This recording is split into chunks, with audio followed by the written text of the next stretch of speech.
ఏంటమ్మా! మా అన్నయ్య వదినతో చెప్తావని ఇందాక వెళ్ళావు కదా! ఏంటి ఏడుస్తూ తిరిగి వచ్చావు? అని కేపీ భుజంపై పడి ఏడుస్తున్న మీరాని కేపీ ప్రశ్నిస్తూ ఉంటాడు. వాళ్ళు కూడా మీకే సపోర్ట్ చేస్తున్నారండి అని మీరా అంటే, అయితే నేను వాళ్ళ పర్మిషన్‌తోనే హుందాగా రేపు ఆ ముహూర్తాలకి వెళ్ళొచ్చనమాట అని కేపీ అంటే, లేదండి వద్దండి మీరేం చెప్పినా చేస్తాను. ఇప్పుడు మీరు వెళ్ళకూడదంటే నేనేం చేయాలి? అని మీరా అంటుంది. అయితే నేను చెప్పినట్లు చేస్తావా? అని కేపీ అంటే, మీ మీద ఒట్టు చెప్పినట్లు చేస్తాను వింటాను అని మీరా అంటుంది. బిందు శివుల పెళ్లి జరిపించింది ఎవరు అని కేపీ అంటే మా వదిన అని మీరా అంటుంది. ఇదే విషయం నువ్వు వెళ్ళి గగన్‌కి చెప్పాలి అని కేపీ అంటే నేనా అని మీరా అంటుంది. అంతేకాదు భూమికి ఈ పెళ్లితో ఎలాంటి సంబంధం లేదని కూడా చెప్పాలి. అంతేకాదు మీరా భూమి పూరికి, శివకి పెళ్లి చేయాలని తాపత్రయపడిందని కూడా నువ్వే చెప్పాలి.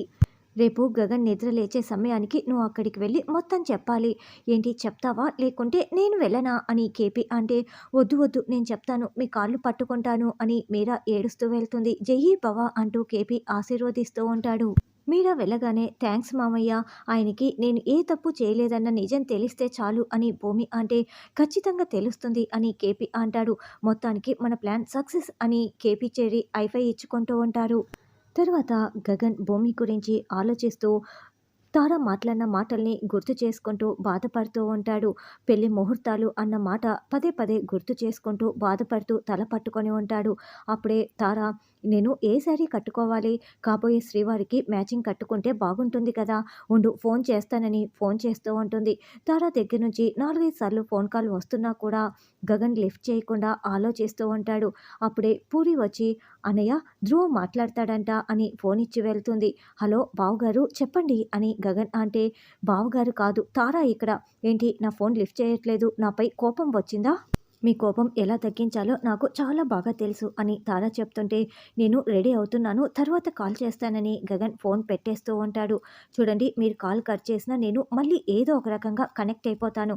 కాబట్టి కాసేపు మాట్లాడండి. ఇప్పుడు మనమిద్దరం మ్యాచింగ్ వేసుకుంటే బాగుంటుంది కదా! మీరు ఏ కలర్ డ్రెస్ వేసుకుంటున్నారు అని తారా అంటే, గ్రీన్ కలర్ అని గగన్ అంటాడు. సరే నేను కూడా గ్రీన్ కలర్ వేసుకొని వస్తాను.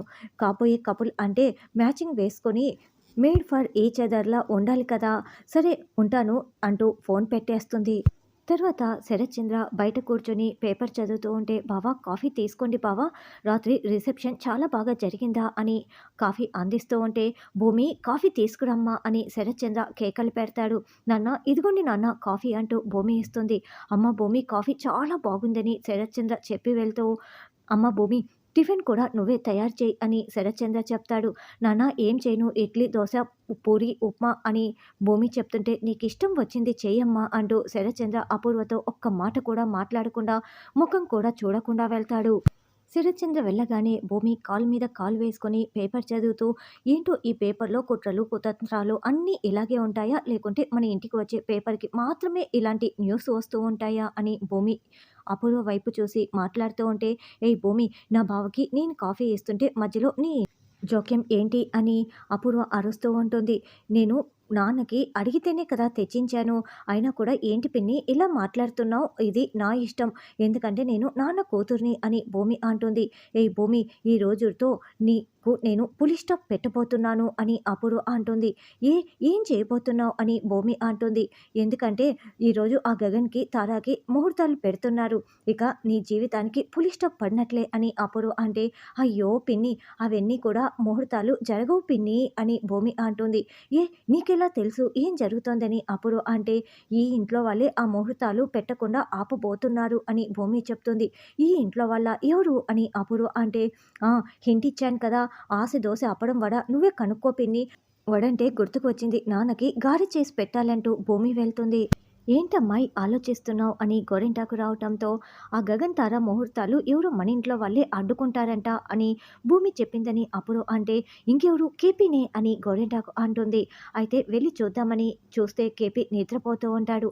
చెర్రీనా అని అనుకుంటూ చూస్తే చెర్రీ చెవిలో పువ్వు పెట్టుకొని నక్షత్రని నాకు దగ్గర చేస్తున్నావు తండ్రి థ్యాంక్ యూ సో మచ్ అంటూ పూజ చేస్తూ గంట కొడుతూ ఉంటాడు. అయితే నక్షత్ర అని గోరింటాకు అంటే నా కూతురు అలా ఎప్పటికీ చేయదు. సరే చూద్దామని చూస్తే నక్షత్ర ఫోన్ చూసుకుంటూ గదిలో ఉంటుంది. అయితే గోరింటాకు అని గోరింటాకు చెప్తుంది. వెంటనే గోరింటాకు చెంప పగలగొట్టి నువ్వు నా పక్కనే ఉన్నావు మరి ఇంకెవరు చెప్తారు అని అపూర్వ అంటే అయితే అపూర్వని చెప్తుందని గోరింటాకు అంటుంది.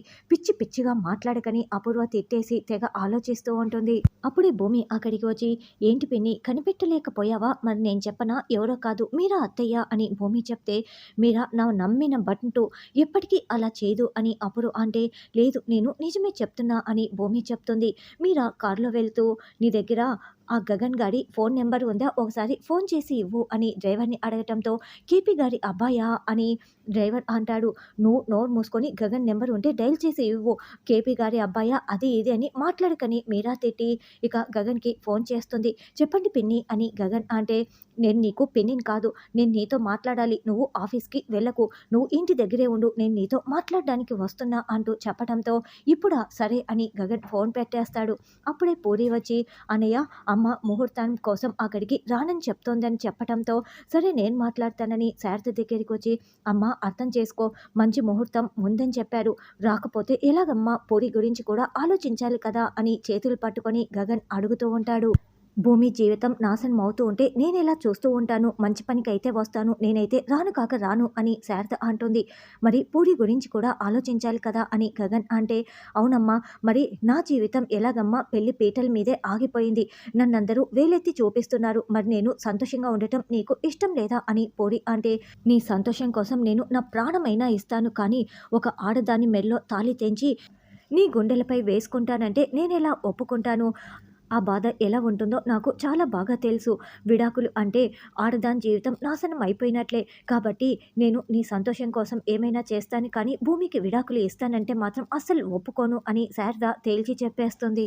నువ్వు ఇలా మాట్లాడితే నేను ఇంకేం మాట్లాడాలి అని గగన్ అంటే ఆడదాన్ని దూరం చేసుకుంటున్నప్పుడు మగాడు గెలిచినట్లు అనుకుంటాడేమో కానీ అది గెలిచినట్లు కాదు ఓడిపోయినట్లే. నా ఆశీర్వాదం నా కూతురికి ఉంటుంది కానీ భూమి అన్యాయానికి నా ఆశీర్వాదం అస్సలు ఉండదు నేను భూమి వైపే అని శారద తేల్చి చెప్పేసి కూర్చునేస్తుంది. గగన్ గారు బయలుదేరుతున్నారా అని తారా దగ్గర నుంచి ఫోన్ కాల్ వస్తే ఒక చిన్న ప్రాబ్లం అమ్మ రావట్లేదంటూ గగన్ చెప్పి ఫోన్ పెట్టేస్తాడు. తారా మండిపడుతూ ఉంటుంది. అయ్యో మీరా ఫోన్ మర్చిపోయి పోయిందేంటి సరే ఆ డ్రైవర్ గాడికి ఫోన్ చేస్తాను అని అపూర్వ డ్రైవర్కి ఫోన్ చేసి మీరాకి ఫోన్ ఇవ్వమంటుంది. ఏంటి మీరా ఎక్కడికి వెళ్తున్నావు నాకు చెప్పకుండా అని అపూర్వ నిలదీయటంతో ఏంటి రాత్రి నీ దగ్గరికి వస్తే నీ జీవితం నువ్వే చూసుకోవాలని చెప్పావు కదా అందుకే ఇప్పుడు గగన్కి నిజం చెప్పడానికి వెళ్తున్నా నువ్వు ఎంత చెప్పినా నేను వినను ఇప్పటికే పెళ్లి మండపంలో నువ్వు అబద్ధం చెప్పమంటే చెప్పాను అని నా జీవితాన్ని నేనే కాపాడుకోవాలి గగన్కి నిజం చెప్పే తీరుతాను ఇంకో ఆడపిల్ల జీవితం నాశనం కాకూడదు అంటూ వెళ్తూ ఉంటే వద్దు మీరా వెళ్ళొద్దు నిజం చెప్పొద్దు అని అప్పుడు ఎంత చెప్పినా వినకుండా లేదు నేను నీ మాట వినను అంటూ మీరా ఫోన్ పెట్టేస్తుంది. అప్పుడే భూమి అక్కడికి వచ్చి ఏంటి పిన్ని ఇప్పటికైనా అర్థమైందా నీ ప్లేస్లో నేను తర్వాత నాన్న ప్లేస్లో చెర్రీ నటించి ఇదంతా నడిపించాము ఇప్పుడు నువ్వేం చేయలేవు బావకి ఒక్కసారి నిజం తెలిస్తే చాలు నా కాపురం సరైపోయినట్లే నువ్వు ఇంకేమీ చేయలేవు అని భూమి వార్నింగ్ ఇచ్చి వెళ్తుంది. చా ఎలాగైనా సరే ఆ మీరా నిజం చెప్పకుండా అడ్డుకోవాలి అని అప్పుడు ఆ కాల్లో బయలుదేరి గోరింటాక్తో సహా బయలుదేరి వస్తూ ఉంటుంది. ధ్రువ రెడీ అయిపోయి అమ్మ తార బయలుదేరుతామా అని వచ్చి అడుగుతూ ఉంటే ఆ శారద రానని చెప్పిందంట. శారద రాకపోతే గగన్ గారు రారు అన్నయ్య అసలు ఆ శారదని ఎలా రప్పించాలో దాన్ని రప్పించటం నాకు చాలా తేలిక నేను రప్పిస్తాను కదా అని తార వెంటనే శారదకి ఫోన్ చేస్తుంది. అయితే శారద ఫోన్ లిఫ్ట్ చేయదు. ఈ లోపల పూరి ఫోన్ తీసుకొచ్చి అమ్మ వదిన ఫోన్ చేసిందని అనడంతో ఎవరు భూమినా అని శారద అంటుంది. కాదు ఎవరో నువ్వే మాట్లాడమ్మా అని పూరి ఫోన్ చేతిలో పెట్టి వెళ్ళగానే అమ్మ భూమి అని శారద అంటే భూమితో అయితేనే మాట్లాడతావా నాతో మాట్లాడవా నువ్వు మర్యాదగా ముహూర్తాల కోసం వస్తావా లేదా లేకపోతే నేను ఆ వీడియోని గగన్ గారికి చూపించేస్తాను మొగుడు లేకుండా ఉండలేవా అంటూ గగన్ గారు నిన్ను నిలదీస్తారు. భూమి మాత్రమే ఆడపిల్లనా నేను నీ కొడుకుని ప్రేమించటం లేదా అని నిలదీస్తూ ఉంటే భూమి వేరే నువ్వు వేరే అని శారద నచ్చ చెప్తుంది. లేదంటే నేను వీడియో చూపిస్తానని ఇక తార బెదిరించటంతో గగన్ నన్ను దూరం పెడితే భర్త దూరమైన ఆడది ఉండగలదేమో కానీ కొడుకు దూరం అయితే ఉండలేను నేను వస్తానని శారద చెప్తుంది. వెంటనే తార మళ్ళీ గగన్‌కి ఫోన్ చేసి, "మీ అమ్మగారు వస్తానని చెప్పారు. మీరు బయలుదేరి వచ్చేయండి" అని చెప్పటంతో, "అవునా! నువ్వెలా ఒప్పించావని" గగన్ అంటే, "అత్తయ్య నేను కూడా ఆడపిల్లనే కదా! నాకు అన్యాయం చేయకండి అత్తయ్య" అని బతిమలాడాను. మీ అమ్మగారు ఒప్పుకున్నారని తార అబద్ధం చెప్తుంది. రానున్న ఎపిసోడ్‌లో మీరా గగన్‌కి నిజం చెప్పేస్తుంది.